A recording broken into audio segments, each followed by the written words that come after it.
Hi friends, मुझे बाहरी duty more second shift मु बाइक नहीं कि जी सांग मैंने गोटे कथा सब मन रखु जिते बाइक चलाइबे निज सेफ्टी हेलमेट निहाती लगाइबे।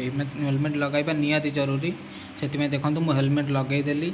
आम कंपनी जावा बाटर ये सैमसंग कंपनी भी पड़े तापर पाखापाखि लगिकी रही गोटे किलोमीटर भितर ये आमर यमा कंपनी देखो केते बोर्ड लगी।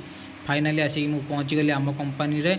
आम कंपनी बाइक स्टैंड मो बाइक रखीदेकी एवं बाहर जाऊँगी आम कंपनी भितर जी।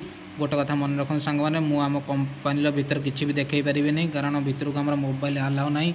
आम कंपनी ना हूँ थाई Sumit auto parts India private limited. पुणी आपण सहित राति गोटे देखा एवं आमर ड्यूटी सैला। मुझे बाहरी गाड़ी धरिकी रूम रे आसिक पहुँची गली। जदि वीडियोटी भल लगी था ताने आपण मो वीडियोटी गोटे सब्सक्राइब और लाइक करदेवे। एबे चलतु राति 2टा है शोवा को जीवा। जय जगन्नाथ, गुड नाइट।